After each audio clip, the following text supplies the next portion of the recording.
Okay. So what made me want to do this? Narberth W.I visited us in February before the lockdown, which was nice. We just got in there in time. And I was really interested in them as a group, and they seemed very interested in the work that we were doing at the museum on the women of West Wales. So we've got this big research project about women's history, and looking at the history that might otherwise be forgotten in letters and photographs and diaries and things. So I couldn't let the centenary go by without marking it in some way. And at first that was going to be an exhibition at the museum. We've got quite a few albums of photographs and a few different artifacts that you'll see as the talk progresses. And we were going to have a kind of exhibition, a photographic and exhibition of artifacts. Obviously, we can't do that. So this talk is the next best thing. So bear with me. And personally, I was interested in how Narberth W.I as a group fitted into and illustrated the wider historical and cultural context, and what we can learn about how they've evolved, about shifting attitudes or otherwise. And the third reason I was really keen to do this is that I was very curious about the kind of Jam and Jerusalem label. What does it really mean? Is it dismissive? And if so, is it justified to ever think about these small groups of people as kind of parochial, or are they do they make a difference? Are they part of something bigger? So I began researching what I could find in our archive and in newspaper reports. And I found that there was no definitive report on the group being established in the town, which I thought was kind of strange, because it's part of a wider national movement and it was new. It was a group of women specifically sharing time together. It was something just for women at a time when there were so many groups exclusively for men. I thought it was strange that it wouldn't be reported in some way when this group came to Narberth, but that speaks volumes in itself, doesn't it, really? So but we've got a photograph of the initial group that formed in the early 1920s. If I can share the screen. Here they are. So this is in the late 1920s, and seated fourth from left at the front here. I don't know, can you see my cursor? We've got Louisa Lewis Lloyd, the lady in the hat who looks kind of prim and yes. So she was a central figure in the community of Narberth in the early to middle part of the last century, and her legacy is still felt in the town today. She was a woman of privilege who owned property. In 1923, she inherited Bloomfield from her aunt, which is now the community centre for those of you who don't live in Narberth. But far from sitting on her good fortune, she decided to make use of it. So she was the life president of Narberth W.I, but she was also an active member of St Andrew's Church, and she ran the Girl Guides group in the town. I've got the next picture to show you. Here she is in her Girl Guides outfit. She held meetings of the Girl Guides at Bloomfield, and there's a possibility that in the early years the W.I met there too, in the loft at Bloomfield. And they later went on to meet at the W.I hut in Spring Gardens, which we'll come back to later. So Miss Lewis Lloyd was also president of Narberth Rugby and Cricket Clubs, and she donated the land that the teams now play on. The rugby pitch is still known as Lewis Lloyd Ground, and the Otters team, which is the name of the rugby team, is named in her honour as she enjoyed otter hunting on the River Wye.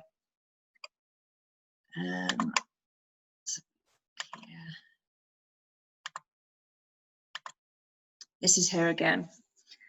Something else that I thought was interesting was that every year she used to hire a charabanc, and she used to take all of the children from Narberth to the Elan Valley for a picnic.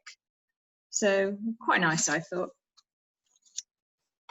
If we go back to the formation of Narberth W.I, they formed relatively early in the movement. The first ever W.I meeting in Britain was in Anglesey in 1915, which places Wales kind of at the forefront of groups for women that were led by women. 2 years later, the National Federation of WIs, a democratic, non-party political and voluntary organisation, was formed and mainly led by women involved in the suffrage movement. They also passed a resolution in 1918 urging local authorities to take advantage of the government scheme for state-aided housing. So to me, at this point in time, they seemed like a progressive movement pushing for social change. They gave of their skills and time and were arguably inclusive. However, it is debatable how much time and freedom working class women would have had to give, and whether or not their voices would be heard in a climate where they didn't yet have the vote. However, what is interesting, as we look at the photograph of the Women's Institute again, I found it really interesting how, if we compare this to kind of Victorian photographs, they're not overly staged or static, and they're smiling, there are children on their laps, and I just thought it was really interesting how they're sitting on the ground, they're smiling, they look like they're having fun. And how many groups were there where women, exclusively for women, to have fun, spend time in each other's company, bring along their children? It was something that fitted into their lifestyles and was just specifically for them. I thought that was quite interesting. So if we look at the first decade of Narberth W.I in the 1920s, the main reports I could find mention them serving tea at various events, with no elaboration or report on what their activities were, what they did. If indeed there were any, their main role at this time could have been serving tea to other events in the town. But that's interesting in itself. What was their role? And seeing what is reported. If we look back at this. There was a newspaper report dated on the 5th of September 1924 that states that Narberth W.I made a public presentation of a polished oak tray to Margaret Evans of Narberth in her wedding to Henry Walford Davis, director of the Welsh National Council of Music. So the guest list was extensive, and there were presentations to the couple from various groups, including the Girls Friendly Society and the Girl Guides, as well as local school children. And this is what we can see in this picture here. The article reads, "The bride looked radiant in a dress of ivory Liberty silk crepe, trimmed with silver ribbon and white heather, the train being sprayed with orange blossom and maiden hair." So that's kind of a dreamy kind of description, and the sunlight shining on the children even looks kind of fairy tale-like and dreamy. Several things interested me about this. The wedding and presentation of lavish gifts, as well as the lengthy report, are all because of the kind of occupation and status of the groom, with the implication being that a local woman has done well for herself. And also, all of the female-led groups in the town are there to present beautiful gifts, and the bride too is described as a kind of fairy tale. And I thought that's kind of cultural habit of defining women in this visual, romanticized way was indicative of the time, and I thought that was interesting too. But if we dig a little bit deeper, this report reflects the life of the town, the groups coming together beyond the ceremony and the official guest list of VIPs. There are primarily women and girls of all ages coming together as a community to celebrate one of her own and wish her well. And I think this is the kind of detail where we begin to uncover the most interesting social history, and is what I find most interesting about it.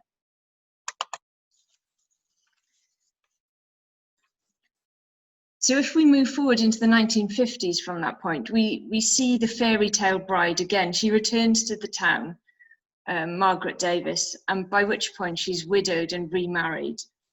And she returns to Narberth to host a party of her own in the newly built Queen's Hall.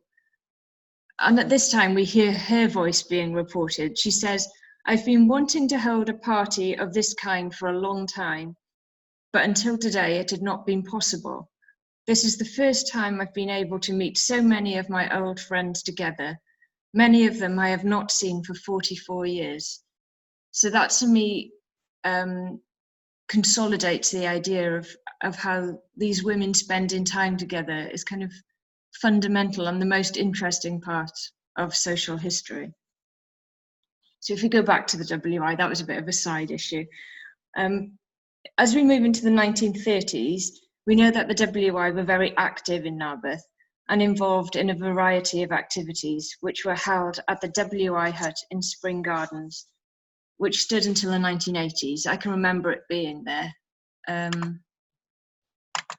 have a picture of it. Here it is. And there are bungalows built there now. It's to the left of Susie's Ugg boots, if you can work out where that is. I'm not sure if those bits of wood on the side are holding it up during the 1930s, so I don't know what it would have been like by the 1980s.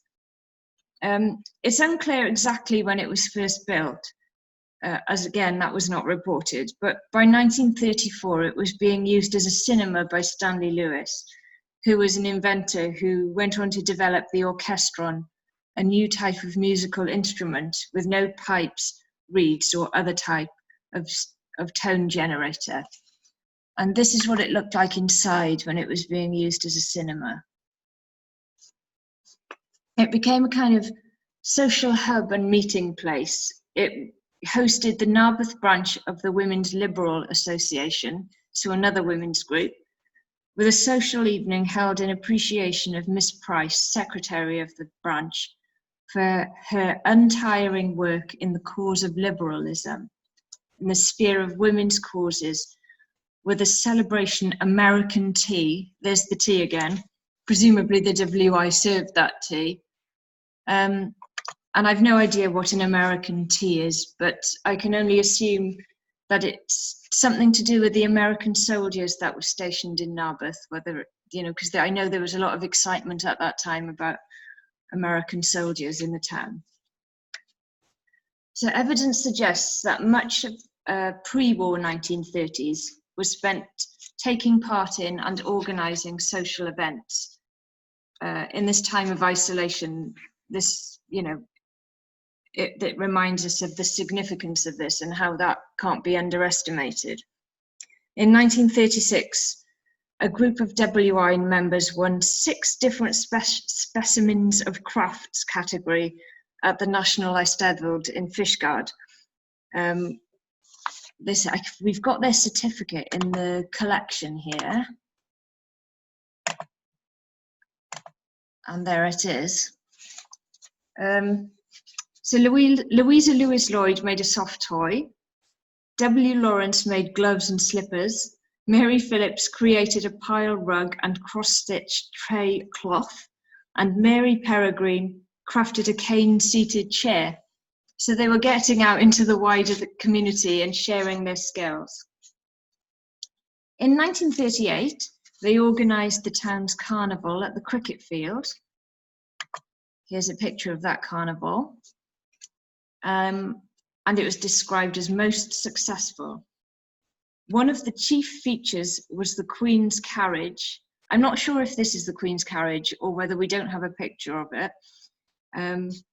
but it had been prettily decorated in pink and white, and the day concluded with a successful dance held at the W.I hut with a large attendance. Again, it's interesting how there's always a lightness to the reporting when they're telling us what the W.I have been up to. But, you know, these people are engaged at the centre of their community and they're making things happen, and the things that are bringing people together. So again, that can't be underestimated. The fun continued through 1938 when they hosted a dramatic contest at the Tabernacle Schoolroom.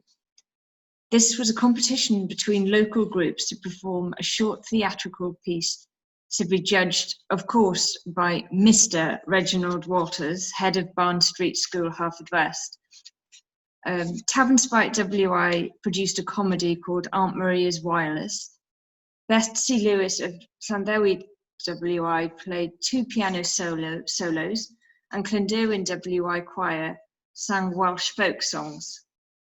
However, Narberth W.I were declared the winners with their performance of No One Knows Everything. Here they are. And this group went on to the next round at Haverfordwest.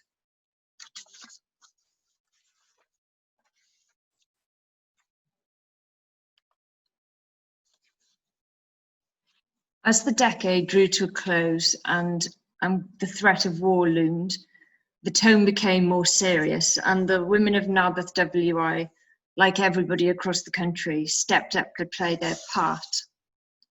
I've got the W.I from the 1940s here. This is them. Miss Lewis Lloyd is still involved. She's in the back row, first on the left here. In December 1939, the newspaper reported that the hard-working ladies of Narberth resented remarks made in public that they were more partial to certain sections of Her Majesty's forces than others, which is quite hilarious, but it seems at best that their contribution is always kind of diminished in this way and reduced to the kind of romantic, or at worst, they're kind of publicly mocked, and their contribution isn't really appreciated.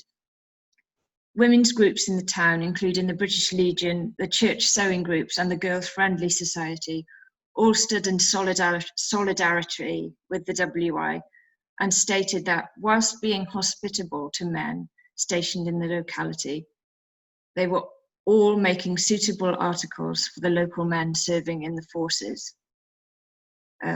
It's great that they kind of stood by one another and all contributed in different ways, but it's also interesting how at this point their duty again is seen to support the troops rather than being valued for their own contribution to the home front and the war effort as a whole. As war continued, the W.I began the decade as in service and concluded with one of celebration. Like others across the country, they were set on organising the movement of evacuees and growing and preserving food as part of the war effort. In June 1942, it was reported that Narberth W.I, at their meeting last week, promised their assistance at the gathering and drying of herbs in response to the appeal by the government. Herbs are urgently required for the making of medicines. Miss Howell, headmistress of Ludchurch Council School, who is secretary of the County Herb Committee, gave a most interesting talk on the collecting and preparing of herbs. It was resolved to assist in every way possible, and it was decided that nettles should be dried at the W.I hut. So this is kind of seems like quite a small effort, and judging by the photographs and what the W.I hut looked like, I don't know how dry they were going to get in there. I think it might have been a little bit damp, but you know, it's also an insight into how they used all the resources at their disposal and were right at the kind of heart of the waste not, want not idea at the time. This simple act is also an insight into how precious all foodstuffs were and how everything was saved and nothing was wasted. We've also got reports that Miss Lewis Lloyd organised a canning drive to preserve as much harvested food as possible, although I couldn't find any official reports of this effort. So if we move on to something that seems a little bit less relatable to us, the local press reported on an interesting demonstration on the curing of skins given by Miss Mitchell of Saundersfoot. According to the article, the gloves that she had made were much admired by the members of Narberth W.I. So as we reach the end of the war, 1945 saw double celebrations for Narberth. There was the end of the war, obviously, but also the 25th anniversary of the WI in the town. On the 20th of December, it was reported that Miss Lewis Lloyd of Bloomfield presided at the 25th birthday party of Narberth WI last week. The tables had been tastefully decorated and an appetizing supper had been served. The president gave a large birthday cake decorated with 25 candles, and she cut a generous slice for each member. After supper games were organised, community singing took place, and each member had a lucky dip in the bran tub. So it seems extra sad that you can't do that this year for your 100th birthday, Judy. But hopefully next year you can all get together and have a big party. As the 1940s progressed and food rationing eased, food was at the centre of the WI activity once again.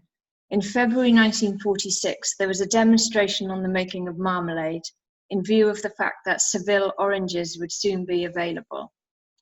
Later that year, Miss Davis, cookery mistress at Narberth County School, gave a demonstration for members of the WI of after-dinner dishes to make in their own homes. As with all activity at that time, the column inches were kind of overshadowed by stories of soldiers returning from war. But these little snippets of the WI news document the day-to-day resilience of the people against a backdrop of hardship and the small joys and desires not to waste anything as it became available again. Further celebrations marked a return to normality, with whist drives following the WI committee meetings and the organisation of the carnival at the town's mark ground, with several hundred people present. So it was a time of celebration, and again, the WI were at the heart of this. By the 1950s, the members of Narberth WI were researching the town's history and documenting its customs and characters. Ali Owen, another prominent member of the community, was in charge of putting together a historical scrapbook with the other members of the WI, and this was donated to the museum.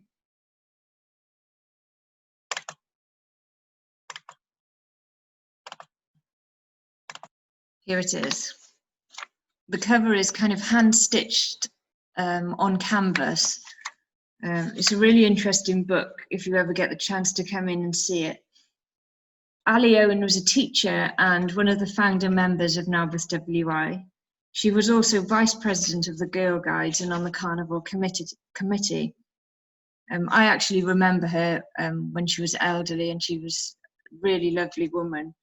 And you could kind of see how kind and lovely she'd been in her life.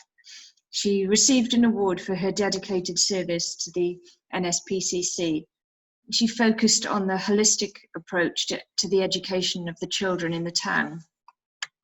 Here she is as a young woman outside the church school. I've actually done quite a bit of research into Ali Owen's life for the Women of West Wales project, and to me, she seemed like a somewhat progressive teacher who believed that every child deserved a thorough education.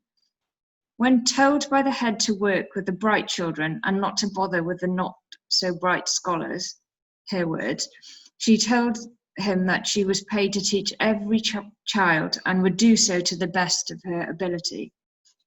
She also adapted her lesson plans, which we have here at the museum, to suit a child's learning and was never afraid to move with the times. For example, her lesson plans from 1950 include a series of prompts for her class based on the TV programme What's My Line?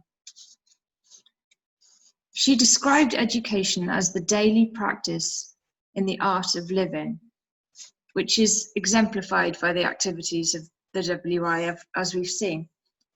Archive material from as early as the 1930s revealed how her philosophy was ahead of its time. As well as addressing arithmetic, geography, and comprehension, her notes look at the overall well-being and physical well-being of her pupils. She describes the 6 rules of good health, being fresh air, cleanliness, exercise, clothing, and rest. According to her own memoir, Ali endorsed a daily bath and drinking plenty of water. But her notion of cleanliness extended also to clean thoughts by reading reading good books. Talking of good books, if we return to the scrapbook, this is the inside cover, we can see how it's been carefully hand painted. I'll try and zoom in here so you can see. We've got kind of these watercolours of nature. I believe that Ali Owen might have done these. And also, I think this is kind of Christ at the bottom here and the Welsh dragon, maybe some druids, and I'm not sure what this is here. I don't know if it's Narberth Castle with a knight on top of it. But it's quite sweet how they've created it, and a really lovely thing to have in the archive as well. So as we are celebrating 100 years of Narberth W.I, in the 1950s, they look back 100 years to the 1850s. And the scrapbook also shows old photographs of the town. Here we go. If I just go back one slide, you can see how inside it's all very carefully typed. There's a lot of information about the history of the town, and then we've got these photographs.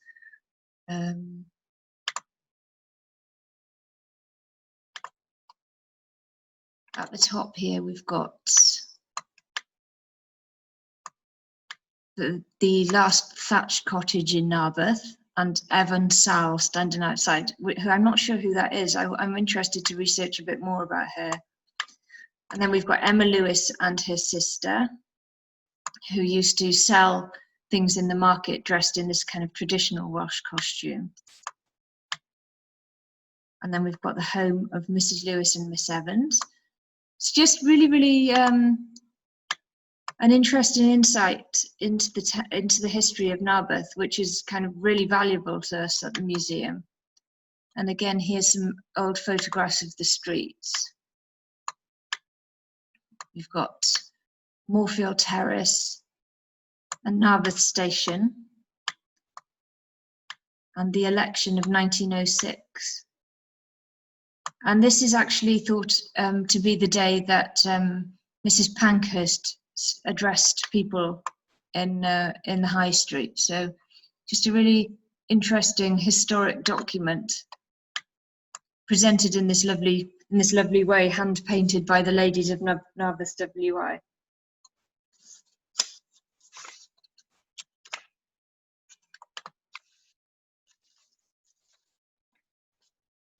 So what else do we learn about the people of Narberth from 200 years ago?